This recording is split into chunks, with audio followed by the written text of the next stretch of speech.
te rappelles Davy Crockett? Oui, c'est Kangoo la bonne version. Je croyais que c'était Princesse Saphir, ça. Oui, bon, j'ai peut-être été un peu vite en besogne quand j'ai dit ça. Princesse Saphir, ça a un côté extrêmement loufoque, ça part dans tous les sens, tout en étant plaisant et bien conçu pour son époque. La comparaison semblait évidente. Comment je pouvais prévoir que Davy Crockett ce serait réellement Kangoo la bonne version? C'est beaucoup moins loufoque et ça part beaucoup moins dans tous les sens. Mais c'est quand même exactement ça, Kangoo la bonne version. Déjà, c'est la même boîte, AB Productions, et il y a de nombreux points communs entre les deux séries, tant graphiquement qu'en termes d'écriture. La parenté est effectivement assez flagrante. Outre la tendance à faire doubler tous les personnages secondaires par Benoît Alman et Roger Carrel, le dosage action-humour est plus ou moins le même, mis à part que le côté cartoon inhérent au concept de kangourous anthropomorphes qui font du basket est absent de Davy Crockett. La manière de recycler des images pour des scènes de transition ou des décors pour des péripéties fait que les scénarios de Davy Crockett ont grosso modo la même structure et mettent en scène le même genre d'événements que ceux de Kangoo, mis à part qu'il n'y a pas les interminables scènes de basket et que la progression de l'intrigue est globalement plus logique. On retrouve également dans les deux séries les petits gags loufoques façon BD franco-belge,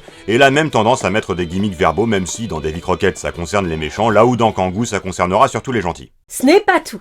Davy Crockett pratique comme Kangoo et les séries françaises en général la surabondance de détails, a le même goût que Kangoo pour les méchants qui vont par deux, et remanie comme Kangoo un des personnages au milieu de la série. Tout ça on y reviendra. Seulement que la géopolitique complexe de Kangoo vu que Davy Crockett se passe plus ou moins dans les États-Unis du monde réel. À part ça, je le redis, Davy Crockett c'est Kangoo la bonne version. Chronologiquement, c'est plutôt Kangoo qui est Davy Crockett la mauvaise version. A noter que la parenté de production est assumée. Dans son épisode du Far West, Kangoo utilise des morceaux de musique d'ambiance de Davy Crockett, d'autant plus reconnaissables qu'ils sont des bouts du générique réinstrumentés. Ah, le générique.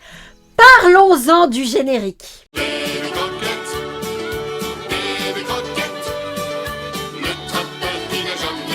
Mais dites l'homme qui n'a jamais peur, enfin vous en mourrez d'envie. Alors peut-être qu'au moment de la série, plus personne ne se rappelait que Davy Crockett était déjà le héros d'une chanson composée par George Burns pour une série live Disney et traduite par Francis Blanche. Davy Crockett, l'homme qui n'a jamais peur. À d'autres, cette chanson tournait en boucle dans ma classe de maternelle. Elle a été chantée par Annie Cordy, Chantal Goya et même Patrick Simpson-Jones qu'on a ensuite recruté pour faire ce générique-là. Elle est à peu près aussi iconique que la chanson de Bob Moran. Et c'est pas possible que le générique ait été composé sans avoir la chanson originale en tête, les paroles en reprennent la structure. Ça fait vraiment, on voulait mettre la chanson de Francis Blanche, mais on n'a pas le budget pour. Oui bon, ils avaient pas les droits. Et en toute sincérité, après avoir écouté les deux, je trouve que le générique du dessin animé est mieux. Si on parlait de la série un peu. La présentation va être difficile à structurer parce qu'il y a beaucoup à commenter, beaucoup de choses qui se recoupent dans ce qu'il y a à commenter. Mais la principale chose à dire, c'est que c'est une série assez peu ambitieuse qui fait correctement ce à quoi elle s'engage, raconter les aventures au jour le jour du héros éponyme, dans un format pas à suivre, avec une narration de style BD franco-belge, beaucoup d'humour, des aventures fantasmagoriques, une continuité mais pas trop, et une bible littéraire touffue. C'est particulier, c'est français. Est-ce que c'est aussi français au sens français? Dites donc, c'est joli cette petite robe. C'est du taffetas, hein, c'est du taffetas. Oh, oui. Oui. Bon, blague à part, le principal sujet de la série c'est Davy Crockett.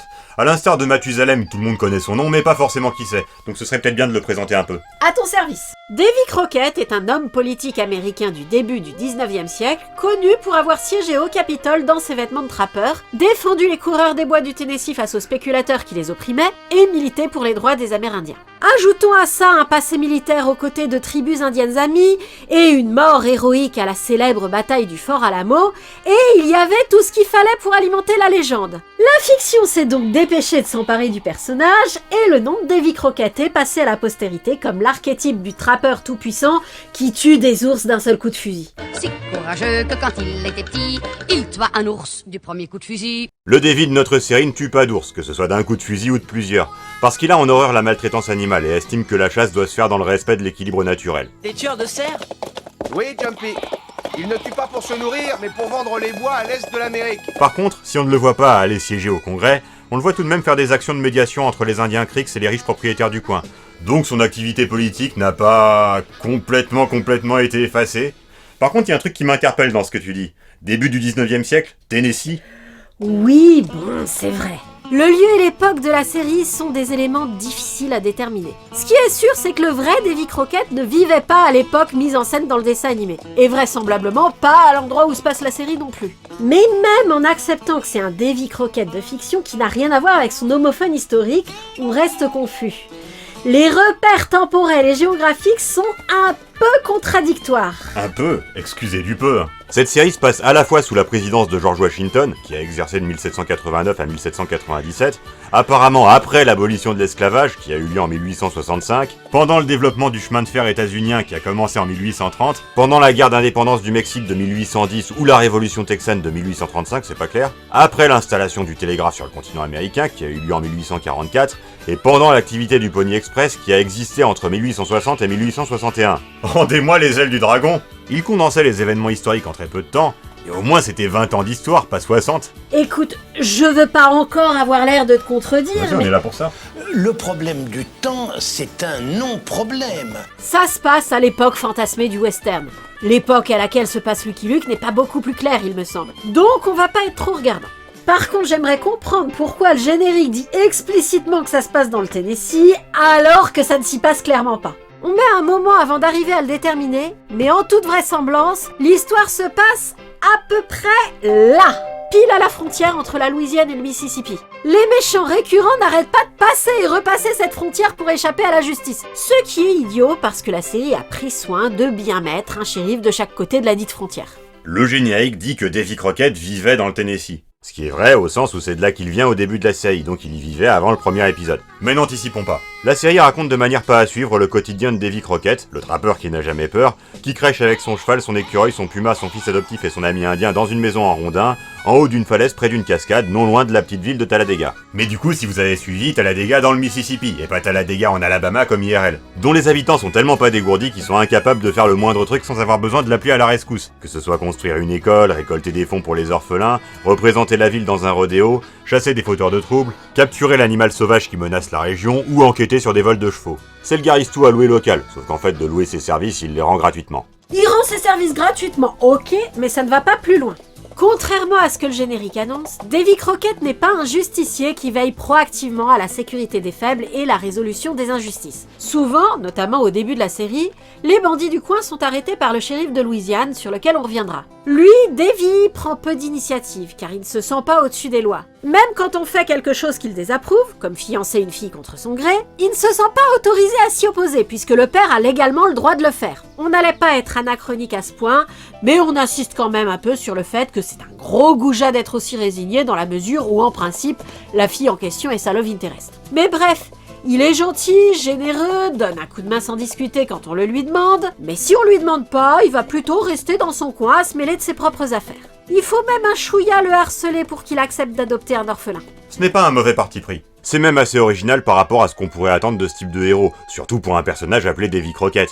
Autre chose d'original, C'est qu'il est doublé par Patrick Poivet. Je suis ici pour vous faire comprendre qu'il serait dramatique de détruire une partie de la forêt de Talladega pour faire passer votre chemin de fer. J'aime beaucoup Patrick Poivet, attention, mais on s'y attend vraiment pas pour doubler un jeune premier. il doublera aussi Napo dans Kangoo, qui est le Kangoo principal. Napo est un jeune premier ?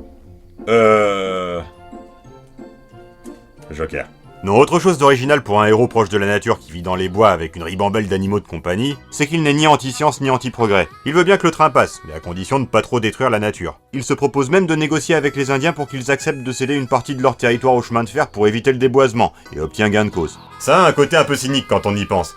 Mais tel que c'est présenté, l'idée est que ça contribue à la paix entre les colons et les Creeks, à laquelle le chef de la tribu projette de sacrifier son âme immortelle dans un autre épisode. À part ça, Davy Crockett a un caractère assez générique de héros générique. Plus générique encore que Lucky Luke. Il ne boit pas, il ne fume pas. C'est mauvais pour la santé de fumer. C'est décidément pas Lucky Luke. Il ne drague pas. Bon d'accord, il drague peut-être un petit peu. Mais toujours dans le respect et la dignité. Et il cause. Avec la voix de Patrick Poivet. Le coupable sera châtié, je vous le promets. Il n'est pas complètement générique non plus.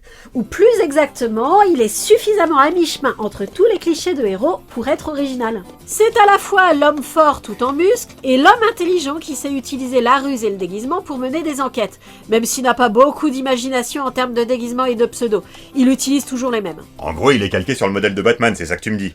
Eh bien, oui, un Batman qui serait doublé par Patrick Poivet. Je connais bien ces desperados. Ils n'ont ni foi ni loi. S'ils vous voient arriver avec vos hommes, ils la tueront. C'est également à la fois celui qui est d'une rigueur morale à toute épreuve, mais qui n'a aucun scrupule à se moquer un peu de ses concitoyens, qu'il exploite suffisamment pour qu'il en ait le droit. Il peut être aussi un peu taquin avec ses animaux, mais il est généralement très calme et posé, très raisonnable, et surtout, vu qu'il existe 2 chansons pour insister là-dessus, courageux. Et il sait très bien faire le café. C'est important. faut croire. La série insiste énormément dessus. Il est vraiment excellent ce café. Délicieux ce café. Et très bon ce café. Davy sait faire un bon café, Davy sait faire un bon café. Encore un peu de café, Miss Rebecca? Avec plaisir, Jumpy, il est délicieux. Puisqu'on en est à citer les détails inutiles qu'il faut vraiment être français pour avoir mis dans sa série, Davy Crockett est gaucher. Est-ce que le vrai était gaucher? J'en sais rien. On est sûr que ce sont pas des images qui ont été mises à l'envers, comme dans d'autres séries quand un livre se retrouve à être un manga? Il écrit dans le bon sens, avec des lettres orientées dans le bon sens, de la main gauche. Si l'image était inversée, il écrirait aussi dans le mauvais sens, logiquement. Ou dans le bon sens, mais avec des lettres orientées dans le mauvais sens. Bon sinon, en bon homme des bois proche de la nature, Davy Crockett est très ami avec les Indiens. Il connaît d'ailleurs leurs coutumes sur le bout des doigts et a pour leur guérisseuse, Atahualpa, l'affection qu'on a envers une mère ou une grand-mère, ce qui est étonnant vu qu'il a été élevé par son oncle dans un autre état, où les tribus d'Indiens n'étaient sûrement pas les mêmes. On va supposer qu'il a passé quelques temps de sa vie d'adulte parmi les tribus Creeks domiciliées à la frontière entre la Louisiane et le Mississippi, avant d'aller vivre dans le Tennessee pour revenir du côté de Talladega dans le premier épisode. Oh oui, tous les morceaux se recollent. Son meilleur ami, tombé du ciel, est un Creek, mais c'est fortuit. Il le rencontre dans le premier épisode alors qu'il cherche un endroit pour s'installer. Il ne l'a pas croisé quand il vivait parmi les Creeks, vu que tombé du ciel a été exilé de sa tribu quand il était enfant suite à un sacrilège. Ah, l'exil de tomber du ciel. Parlons-en de l'exil de tomber du ciel. Quoi, l'exil de tomber du ciel? Qu'est-ce qui te va pas dans l'exil de tomber du ciel? Dans l'exil lui-même, rien. Dans ce à quoi ça sert plutôt. Quand Davy rencontre Tombé du ciel, il réalise que celui-ci est muet. Je pense que l'idée était d'en faire un petit Jean croisé avec un Bernardo. Ah, donc au final c'est pas Batman, c'est plutôt Zorro. La défense des Amérindiens, le sidekick indien muet... Ouais, il y a les revendications politiques en moins et le goût du déguisement en plus. On va dire que c'est un mix Zorro-Batman.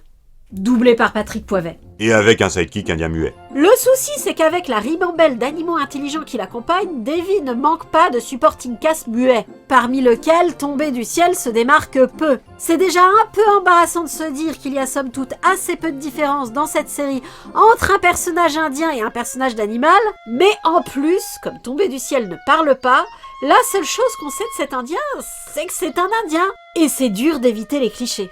Donc, dans l'épisode 14, soit au début de la deuxième moitié de la série, on apprend que Tombé du ciel n'est pas muet. Il devait juste faire vœu de silence jusqu'à la fin de son exil. Sa punition étant levée, il devient un personnage parlant. On vous a évoqué au début de cette vidéo un personnage remanié au milieu pour être amélioré, façon Tiffany dans Kangoo. Bah c'est lui. Je trouve ça intéressant, moi. C'est pas un peu gros ? Le grand Manitou lui apparaît carrément pour lui dire que sa punition est levée. C'était pas spécialement une série sans magie jusqu'à présent, mais les éléments magiques étaient encore relativement discrets jusqu'alors. C'est abrupt, mais c'était pire dans Kangoo. Je vous renvoie à ma vidéo sur le sujet pour comprendre de quoi je parle. À voir Kangoo en tête rend indulgent. En outre, le fait que le personnage soit parlant ne le modifie pas tant que ça au final, étant donné qu'il n'est pas très défini. Il n'est pas le serviteur du héros, il n'est pas le costaud de la bande, vu que Davy est aussi costaud que lui. Il n'est pas le gros, même si je crois que c'est l'intention de départ, parce que les scénaristes étaient tellement occupés à raconter les exploits de Davy qu'ils ont oublié de mettre des gags de gros. Encore une fois, la seule chose qu'on retient de lui, muet ou parlant, c'est qu'il est indien. Son ethnie est même l'occasion de gags un peu embarrassants une ou deux fois.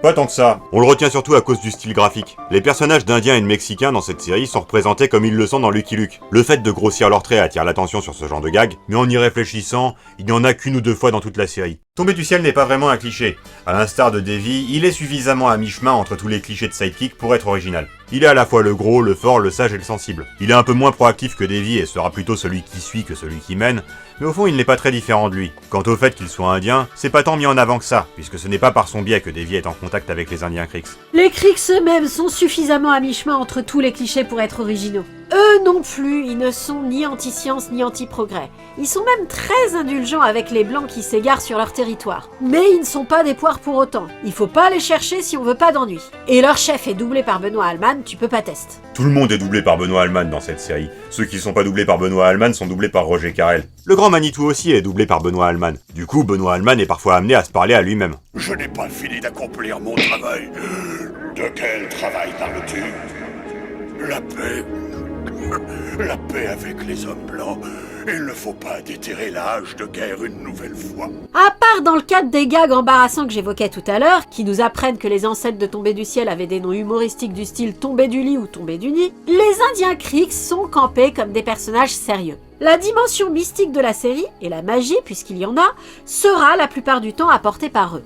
On apprend au cours de la série que quand ils sont vieux, ils se retirent dans une grotte magique où ils vivent éternellement sans plus vieillir. C'est un élément de la Bible littéraire à part entière car c'est évoqué dans plusieurs épisodes. C'est notamment là que le chef, lorsqu'il est malade, refuse d'aller vivre éternellement parce qu'il préfère rester dans le monde des vivants pour maintenir la paix entre sa tribu et les Blancs. Quitte à être anéanti par sa maladie, comme il le disait dans l'extrait qu'on vient de mettre. Les Kriegs connaissent également des plantes magiques qui ne poussent qu'en haute montagne et qui sont capables de tout guérir. Ils n'ont pas le monopole des phénomènes surnaturels, il arrive à Davy d'être confronté à des créatures fantastiques sans que celles-ci lui aient été présentées par les Kriegs, mais ils sont quand même souvent impliqués quand il y a de la magie, et Atahualpa, la guérisseuse, a bien l'air d'avoir un vrai don de divination. C'est quoi d'ailleurs le rôle d'Atahualpa dans la tribu? Au lieu de vivre avec les autres Kriegs, elle habite dans un tipi isolé au sommet d'une montagne particulièrement difficile d'accès, et elle n'a pas l'air d'être exilée comme tombée du ciel puisque le chef doublé par Benoît Alman n'hésite pas à solliciter ses services de guérisseuse. Elle n'a pas non plus l'air d'être là pour veiller à ce que personne ne découvre la grotte magique, ou alors c'est pas très clair. Pourquoi elle vit toute seule? On sait pas. Mais ses compétences doivent être reconnues puisque David n'hésite pas à faire escalader le chemin escarpé qui mène à son tipi à un enfant qu'il a l'intention de lui confier. Et au final, s'il l'élève lui-même à la fin, c'est parce que l'enfant en question insiste pour rester avec lui, pas parce qu'Atahualpa ne convient pas pour le boulot. Parlons-en de l'enfant d'ailleurs. Il répond au nom de Jumpy. Il est orphelin, mais on ne sait pas comment il l'est devenu. Pour une raison non spécifiée, un couple de pionniers qui ne sont pas ses parents l'emmènent avec eux à Santa Barbara en Californie pour y rejoindre un orphelinat. Pourquoi est-il impératif qu'il aille dans un orphelinat là-bas et pas dans la région où il est devenu orphelin? Et pourquoi le couple de pionniers qui l'emmène, qui se sont vraisemblablement attachés à lui et regrettent qu'il ne soit pas leur fils, ne décide pas de l'adopter? Ce ne sera pas spécifié non plus. De toute façon, ces deux personnages sont à peine entrés dans la série qui sont abattus froidement par l'un des duos de bandits qui sévissent aux alentours de Talladega, ce qui rend Jumpy orphelin au carré et oblige Davy à lui trouver une famille. Tiens, temps mort, c'est un bon prétexte pour évoquer la question de la violence. C'est une série pour enfants, très clairement, mais française, donc soumise à moins de restrictions formelles que les séries américaines pour le même public cible à cette époque. Elle a donc le même côté un peu sans gêne vis-à-vis de la violence que Kangoo. Ainsi, certains méchants sont réellement des tueurs, et on assume donc à fond de mettre une mort tragique explicite dans la backstory d'un personnage, et quasiment de la mettre en scène à l'écran qui plus est. Recueillant Jumpy à la mort de ses tuteurs, Davy tente donc de le confier à Atahualpa, mais comme Jumpy s'obstine à vouloir rester avec lui, il finit par accepter de l'élever lui-même. Est-ce que lui aussi il est suffisamment à mi-chemin entre tous les clichés d'enfants pour être original? Pas tellement, mais il a quand même une originalité. C'est qu'il est bien l'enfant qu'il est censé être, pas un adulte avec un skin d'enfant comme ça se fait habituellement dans ce genre de série d'action-aventure. Il est gentil, mais il peut faire preuve d'immaturité et d'irréflexion autant qu'un enfant ordinaire. On n'attend d'ailleurs pas de lui qu'il aille sur le terrain. Pourtant il a un super pouvoir. Un super pouvoir? Il saute, c'est pour ça qu'il s'appelle Jumpy. C'est pas un super pouvoir, c'est un gimmick, et c'est assez peu utilisé en tant que compétence. Davy, qui est pourtant un trappeur aguerri qui n'a jamais peur et sait tout faire, semble considérer l'aptitude de Jumpy comme une compétence extraordinaire la première fois qu'il la voit à l'œuvre. Bah c'est juste qu'il est très agile. Plus qu'un gamin énergique ordinaire, mais juste autant qu'un acrobate. Donc il a un sidekick enfant acrobate orphelin? C'est Batman et Robin, doublé par Patrick Poivet et Adrien Antoine? Arrête avec ça! Non. Le rôle de Jumpy est surtout d'être la personne à qui Davy explique les leçons du jour, histoire de savoir ce qu'on est censé conclure des événements à l'écran. Il sert également à camper Davy comme un éducateur efficace et sympathique. On le voit s'occuper correctement de l'enfant dont il a la charge, veiller à son confort et à son plaisir, lui apprendre tout ce qu'il sait et lui transmettre sa droiture morale avec bienveillance mais fermeté. Bon après c'est marrant comme quand il donne une consigne à Jumpy, il soupçonne immédiatement que Jumpy va lui désobéir. J'espère que Jumpy n'aura pas eu l'idée de nous rejoindre malgré mon interdiction. Mec, pourquoi tu penses à ça? C'est comme les parents dans les contes du chat perché qui sont obsédés par le fait que leur fille aurait potentiellement traversé la route et devrait être punie. Sinon, comme ça arrive souvent dans les fictions impliquant des adultes avec des sidekicks enfants, sa présence pose le problème du temps. Écoute, je veux pas encore avoir l'air de te contredire. Vas-y, on est là pour ça. Le problème du temps, c'est un non-problème. Le problème du temps historique peut-être, mais le problème du temps de narration, c'est autre chose. Il y a des ellipses assez longues dans la série. Le chemin de fer est construit en un éclair dans un épisode, et le gamin ne grandit pas pour autant. Le temps de narration n'est pas forcément plus à prendre au sérieux que le temps historique. Il y a une chronologie entre les épisodes, elle est prise autant au sérieux que dans Kangoo, mais la série n'hésite pas à tricher un peu avec la continuité quand c'est nécessaire au scénario. Quand, dans un épisode suivant sa première apparition, Jumpy rencontre les assassins du couple de pionniers avec qui il voyageait, il a un flashback de leur assassinat, alors qu'il n'était pas présent pour assister à la scène. Bon, je me souviens pas de cette partie parce que je n'étais pas là, mais apparemment l'histoire commence à ces moments-là. On pardonne parce que c'est puissant comme situation et inattendu, et d'un sérieux inattendu pour une série comme ça, mais quand même. Les flashbacks incohérents d'un épisode sur l'autre, c'est classique dans une série animée. Les bonds dans le temps au milieu d'un épisode, c'est moins courant. La construction du train passe encore dans une série où George Washington est président à l'époque du Pony Express. Je veux bien croire que construire un chemin de fer est anormalement rapide. Mais dans l'un des premiers épisodes, Davy Crockett sauve un bébé puma. Celui-ci revient adulte à la fin de l'épisode et reste un personnage récurrent dans la série. Ce qui veut dire qu'il s'est écoulé 2 ans juste dans un épisode. Ok, à ce stade, Jumpy n'a pas encore été introduit, donc l'impact de ces années sur les personnages ne se voit pas. Mais quand même... Si tu veux mon avis, il faut renoncer à penser au temps de narration et juste apprécier les éléments du scénario ainsi introduits. Ici le puma. Matt le puma est le 3e animal de compagnie de Davy Crockett. Quand on le rencontre, il a déjà son cheval, White, et son écureuil, Bluegrass. Il a aussi une mule. Elle ne compte pas. Elle n'a pas de nom et elle est un vrai animal. White est nommé dans le générique. Et surtout, Bluegrass et Matt le puma sont des personnages. La mise en scène fait tout ce qu'il faut pour les humaniser autant que possible. Mettre une ménagerie autour de Davy Crockett a l'avantage de renforcer son allure d'homme des bois proche de la nature et respectueux des animaux, la plupart du temps. Ça permet aussi de fournir la série en animation facilement recyclable pour occuper des minutes d'épisode. Bien que ces animaux soient intelligents, c'est sans ambiguïté, ils servent au final assez peu au scénario, ils sont juste là pour l'ambiance, et donc pour les images recyclées. Tu exagères un peu. Matt sert à permettre la rencontre entre Davy et Rebecca. Effectivement, Davy Crockett a une love interest dans la série, Rebecca. Est-ce qu'elle est suffisamment à mi-chemin entre tous les clichés pour être originale? Non, mais elle est assez surprenante. Rebecca, c'est une jeune femme rousse en pantalon qui monte à cheval, accompagne les troupeaux de vaches et fait des études à Philadelphie, mais elle n'a pas du tout le rôle proactif qu'on s'attendrait à l'avoir joué vu son design. Elle est la présence féminine douce et gentille qui craque pour le héros. En dépit de sa tenue de cow-boy, de son éducation de ranchero et de ses brillantes études à Philadelphie, elle ne servira à rien d'autre. Si elle se met en tête de dresser un Mustang, c'est pour échouer et être sauvée par Davy. Si elle accompagne Davy sur le terrain, c'est pour mieux constater qu'elle ne peut pas l'aider et qu'elle aurait mieux fait de rester au campement pour ne pas l'encombrer. Elle est une motivation pour Davy Crockett et ne fait pas grand-chose à part ça. En pardonnant ce parti pris scénaristique franchement macho, elle n'est pas mal utilisée pour autant. Sa relation avec Davy, qui est d'abord indifférent aux sentiments qu'elle a pour lui, puis de plus en plus sensible, est touchante, et sa présence auprès de Jumpy permet à ce dernier d'avoir une figure maternelle à qui s'attacher. Il rêve d'ailleurs de voir Rebecca et Davy se marier afin d'avoir un papa et une maman. Elle est également celle qui suggère à Davy certaines de ses bonnes actions, et fait les objections morales au reste des habitants de la ville quand ils veulent mal agir. Elle serait petite et frêle, avec une robe bleue et une fleur dans les cheveux, on adhérerait tout à fait à son caractère sensible et doux. Il n'est incongru que dans la mesure où elle a pas le design qui va avec. Il faut dire qu'In Universe, elle n'a aucune raison de revendiquer qu'on la traite comme l'égale d'un homme malgré le fait qu'elle soit une femme. Son père, Stephen Hawke, le riche propriétaire terrien qui fait office de Lex Luthor à Talladega, l'éduque au métier de propriétaire de ranch comme si c'était un fils. Il lui dit parfois de rester à l'écart de certaines choses parce que c'est l'affaire des hommes, et lui impose un mariage arrangé le jour où il pense avoir trouvé un gendre convenable. Compte tenu de son caractère, je pense qu'il marierait de force son fils aussi s'il en avait un. Et il a beau dire que certaines choses sont des affaires d'hommes, il gueule sur ses employés quand ceux-ci sous-estiment Rebecca parce qu'elle a une fille. Et c'est lui, pas elle, qui tient à ce qu'elle fasse de longues études à Philadelphie. En revanche, c'est un homme d'affaires sans scrupules qui n'hésite pas à faire souffrir autrui pour le profit. Autant dire que ce que Rebecca a revendiqué face à son père, ce n'est pas l'importance de traiter les femmes comme des gens normaux, mais l'importance de ne pas tout sacrifier au profit et se préoccuper du bien-être de la communauté avant toute chose. Le caractère qu'elle a développé est logique dans ces circonstances. Et donc, Hawke, est-ce qu'il est suffisamment à mi-chemin entre tous les clichés pour être original? Oui!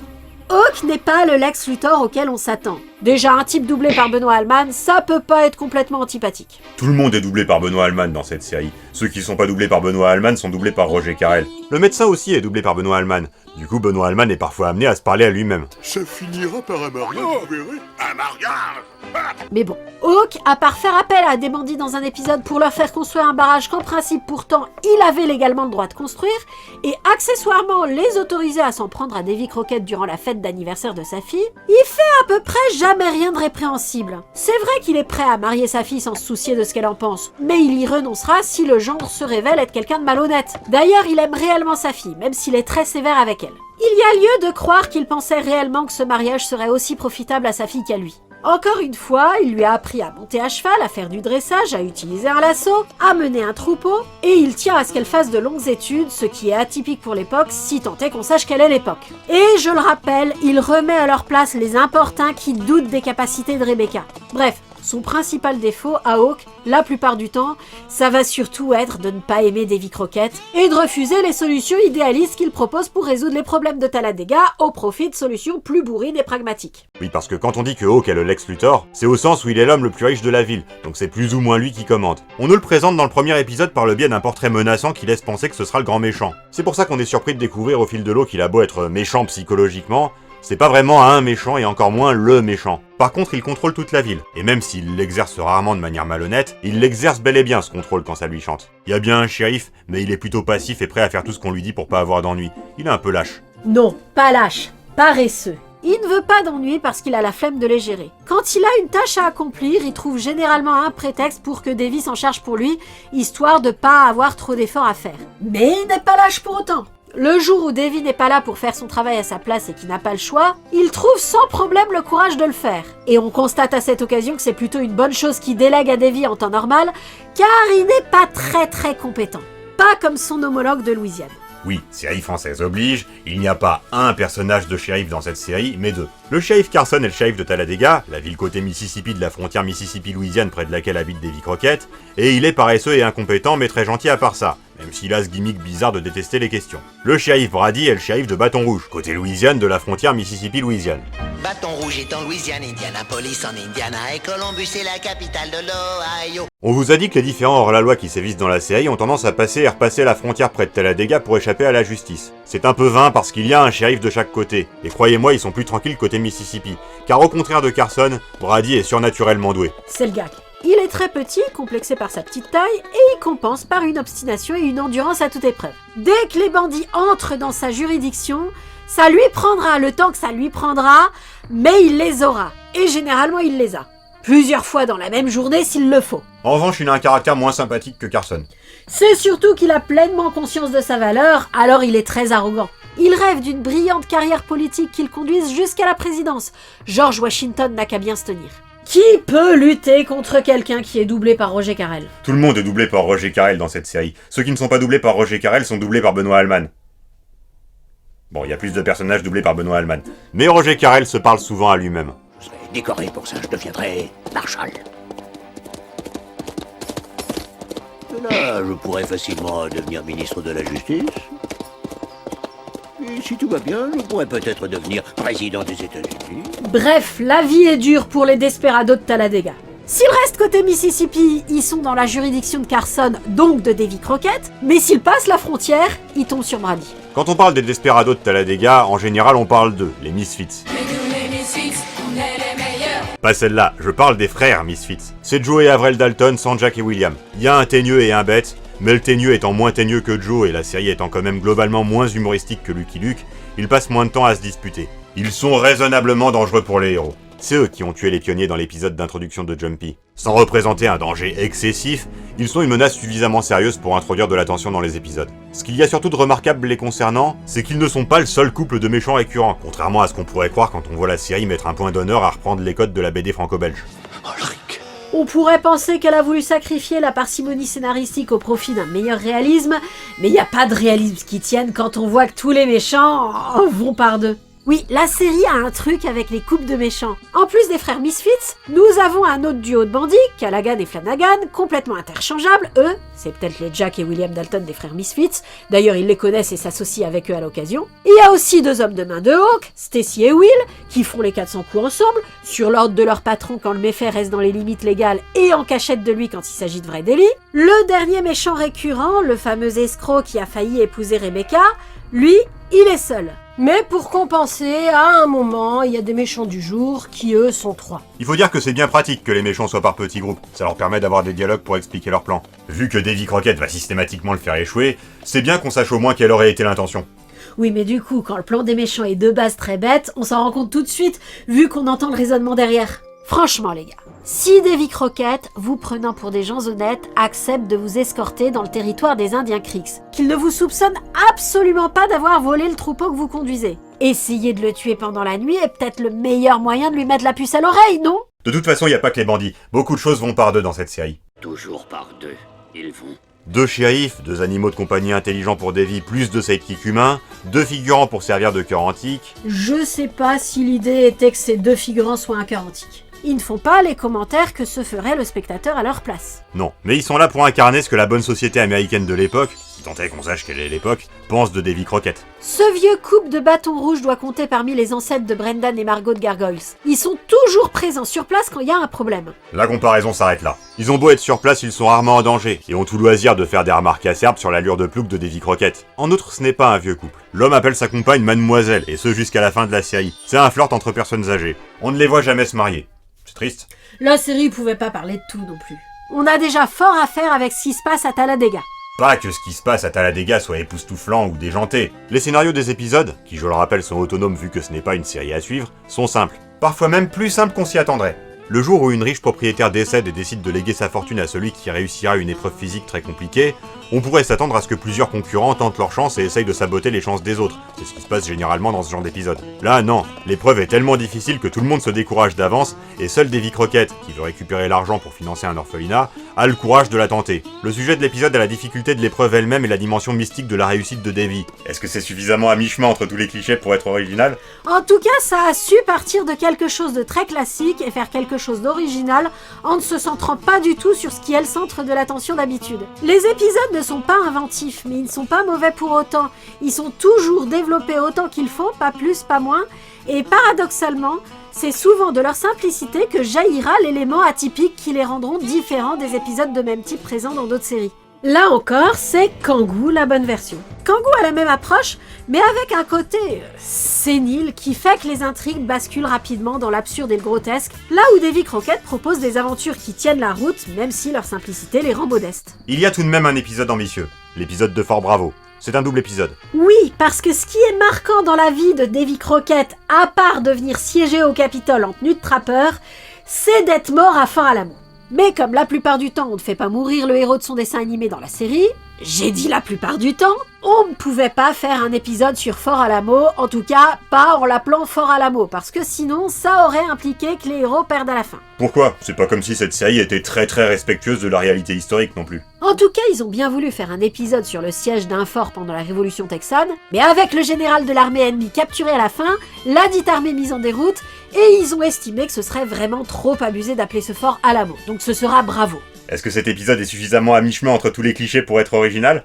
Non, mais tu trouves pas que prendre une célèbre bataille de la Révolution texane et en changer l'issue, c'est bien assez original comme ça ? Ok. Sans transition, la série n'étant pas à suivre, elle aurait pu se dispenser d'avoir une continuité très rigoureuse. Pourtant, comme on l'a dit, elle en a une, comme Kangoo. Outre l'introduction progressive sur les 3 premiers épisodes du supporting cast de Davy, des références sont faites aux événements des épisodes précédents. Si une école est construite à Talladega, on verra Jumpy la fréquenter par la suite. Si un homme de Hawk est arrêté pour vol de chevaux dans un épisode précédent, ça pourra resservir dans un épisode ultérieur. Si Davy fait la rencontre d'une créature mystique parce qu'il est l'élu, elle viendra le sauver dans un épisode suivant. Et il y a, comme on l'a dit, le coup de la grotte où les Kriegs vont au lieu de mourir, qui dans beaucoup d'autres séries serait une révélation de fin d'épisode jamais mentionnée ensuite, mais qui, dans Davy Crockett, est évoqué plusieurs fois. A noter que les hommes de Hawk qui ont été arrêtés retrouvent leur emploi au ranch une fois leur peine purgée, à moins qu'il y ait un problème dans l'ordre des épisodes. Mais si c'est le cas, c'est ponctuel. La partie sérieuse de la série est traitée sérieusement. Il y a une bonne dose d'humour dans les épisodes bien sûr, mais c'est plus un enrobage qu'autre chose. Est-ce que l'humour est suffisamment à mi-chemin entre tous les clichés pour être original ? Il y a pas mal de gags très classiques, mais de temps en temps, il y en a un qui prend une forme totalement inattendue. Dans l'épisode 19, celui dont on parle tout le temps depuis le début de la vidéo, Atahualpa, Davy et Rebecca affrontent une tempête pour récupérer une plante magique capable de soigner une maladie que viennent de contracter Hawk et le chef des Kriegs. C'est pas toujours bon pour la santé d'être doublé par Benoît Alman. Chacun a une pensée pour la personne qu'ils veulent sauver. C'est très classique, d'ailleurs c'est important pour investir le spectateur dans un dessin animé de rappeler quelles sont les motivations du personnage. Sauf que là, c'est présenté comme un gag. Le personnage lève la tête vers le ciel en pensant à la personne qu'il veut sauver, et on entend un bruit de carillon. La première fois, c'est normal. La deuxième fois, c'est curieux. La troisième fois, c'est drôle. En fait, c'est en ça que consiste 80% de l'humour de Davy Crockett, les gimmicks. Le fond est sérieux comme une BD Spirou, les scénarios sont simples, donc la touche personnelle de la série ce serait les gimmicks. La plupart des personnages en ont, parfois même plusieurs par personnage. Certains sont un peu étranges car ils n'ont vraiment rien de spécialement comique en dehors du fait qu'ils sont récurrents. Un de ceux des Misfits consiste à dire « Tu es mon frère, non c'est toi qui es mon frère ». C'est normal, t'es mon frère. Non, c'est toi qui es mon frère. Celui de Callaghan et Flanagan est de dire « Bien joué Callaghan, bien joué Flanagan ». Bien joué, Callaghan.